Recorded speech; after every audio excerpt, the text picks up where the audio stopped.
Jika kalian mendengar nama tim Real Madrid, mungkin sebagian dari kalian mengingatnya sebagai salah satu tim sepak bola tersukses dengan raihan trofi total 33 di La Liga serta 13 di Liga Champions.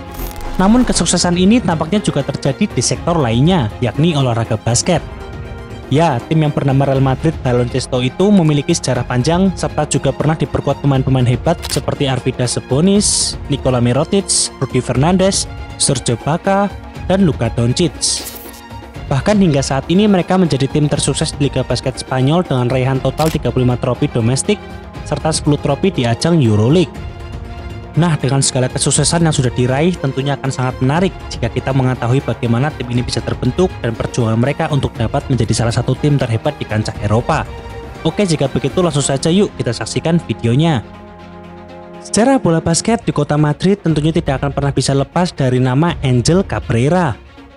Pada tahun 1920-an ketika olahraga basket sedang populer di negara Spanyol, Cabrera mengusulkan kepada Real Madrid agar memiliki sebuah klub selain sepak bola, yakni tentunya sebuah klub basket, yang tak disangka-sangka nantinya akan menjadi tim syarat prestasi baik di Eropa dan Spanyol. Dan sebagai informasi, pada tahun-tahun awal bola basket mulai populer di negara Spanyol, mereka memainkan olahraga tersebut di lapangan outdoor serta di atas rumput. Lalu kembali lagi ke nama Angelo Cabrera. Sebenarnya ia sendiri memiliki latar belakang sebagai seorang pemain yang memiliki pengalaman bermain basket di Liga Argentina. Oleh karena itu, ia diizinkan oleh Dewan Direksi Madrid untuk membentuk sebuah tim basket. Dan pada tanggal 8 Maret tahun 1931, sebuah iklan ditempatkan di surat kabar harian ABC yang berbunyi sebagai berikut. Bagi pria yang tertarik untuk berlatih olahraga ini, diminta untuk segera mengunjungi sekretaris klub untuk menerima instruksi lebih lanjut. Setelah mendapatkan kerangka tim pada tahun 1933, tim Real Madrid yang dipimpin oleh pemain hebat Juan Castelfi berhasil memenangkan kejuaraan pertama yakni Campeonato de Castilla. Kemudian kejayaan mereka terus berlanjut dengan mengandalkan dua bersaudara Pedro Alonso dan Emilio Alonso serta sepupunya yang bernama Claudio. Mereka berhasil membuat Real Madrid mendominasi liga dan memenangkan kejuaraan Castilla total sebanyak 6 kali dari tahun 1942, 1943, 1944, 1948, 1949, dan 1950. Berikutnya di tahun 1952, Real Madrid berpindah home base ke Fronton Fiesta Alegre. Dan di tempat tersebut memang menjadi momok yang menakutkan bagi para lawan Real Madrid. Dengan kapasitas gedung yang tidak terlalu besar yakni sekitar 2.500 orang, serta otomatis pada hari saat pertandingan, suasana berubah laksana kawah gunung berapi. Dengan lapangan yang terbuat dari semen, udara panas, dan tekanan dari penonton, para rival Madrid selalu mengalami kesulitan saat bermain di sana. Selanjutnya masih di tahun yang sama, pada saat peringatan ulang tahun ke-50 klub Real Madrid sepak bola, presiden mereka kala itu yang bernama Santiago Bernabeu berniat untuk membuat kompetisi basket sama seperti di La Liga yang ada di sepak bola untuk menggantikan kompetisi Campeonato de Castilla. Oleh karenanya ia berdiskusi dengan Jesus Quereyta yang menjabat sebagai presiden federasi kala itu. Dan hasil dari sebuah diskusi tersebut, muncullah satu nama yang bernama Raimundo Saporta yang kemudian diangkat sebagai direktur klub. Peran Saporta di sini bisa dibilang cukup vital karena ia yang memegang peranan kunci dalam semua aspek klub. Selain itu, ia juga mendorong terbentuknya Liga Nasional di tahun 1957 dan juga kejuaraan Piala Eropa di tahun 1958. Serta impiannya kala itu menjadikan tim Real Madrid bola basket mampu menyaingi kesuksesan dari tim Real Madrid sepak bola. Selanjutnya pada musim 1957, mereka berhasil meraih gelar juara pada musim perdananya di Liga Nasional. Serta pada tahun 1959, jajaran direksi klub menunjuk pelatih jenius yang bernama Pedro Ferrandis. Lalu sebenarnya di tahun-tahun ini tidak hanya tim senior saja yang berprestasi, melainkan tim junior Madrid memang terkenal dengan melahirkan bakat-bakat muda bertalenta. Bahkan hal ini dibuktikan ketika di ajang Copa del Rey de Baloncesto tahun 1960, kala kedua tim mereka dipertemukan di babak final, yakni antara Real Madrid Senior dan tim junior yang bernama Hesperia. Dan ketika itu Real Madrid Senior berhasil memenangkan pertandingan dengan skor 76 berbanding 64.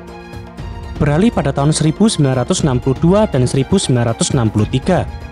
Sebenarnya mereka berhasil mencapai final Piala Eropa, namun sayang mereka selalu gagal merengkuh gelar juara karena mereka kalah dari Dinamo Tbilisi dan CSKA Moskow.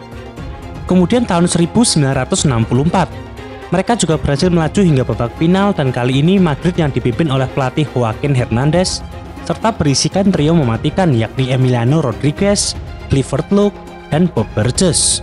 Berhasil mempersembahkan trofi setelah mengalahkan tim asal Republik Ceko yakni Spartak CJS Brno, dan bahkan selanjutnya di tahun 1965 mereka berhasil meraih gelar back-to-back juaranya di kancah Eropa dengan mengalahkan CSKA Moskow. Berikutnya masuk ke dekade tahun 1970-an. Jika pada periode sebelumnya tahun 1960-an dipenuhi dengan kesuksesan, pada periode kali ini tampaknya sihir magis itu terus dipertahankan. Di antara tahun 1970 hingga 1975, Real Madrid telah memenangkan setiap edisi Liga Nasional dan Piala Spanyol. Lalu antara tahun 1972 hingga tahun 1974, bahkan mereka mencatat 88 pertandingan tak terkalahkan di Liga. Hal ini tentu merupakan pencapaian yang luar biasa. Meskipun ada beberapa pemain andalan mereka yang berpindah klub dan pensiun seperti Carlos Sevillano, Emiliano Rodriguez, dan Clifford Luke, akan tetapi mereka juga kedatangan beberapa pemain hebat lainnya, macam Rafa Rulan, Carmelo Cabrera, dan seorang point guard luar biasa yang bernama Juan Antonio Corbalán. Lalu seiring dengan baiknya prestasi Real Madrid, pada tahun 1983 Federasi Bola Basket Spanyol membentuk sebuah kompetisi baru yang bernama Liga ACB. Dengan penyempurnaan dari kompetisi sebelumnya, salah satunya yakni gelar juara akan ditentukan berdasarkan sistem playoff. Jika Real Madrid telah mendominasi dan memenangkan kompetisi sebelumnya yakni Liga Nasional sebanyak 22 dari 27 kali antara tahun 1957 hingga tahun 1983. Dan nampaknya tinta kesuksesan itu tidak henti-hentinya dituliskan. Bahkan dalam 3 penyelenggaraan awal Liga ACB, yakni di tahun 1984 hingga 1986, mereka selalu dapat merengkuh gelar juara.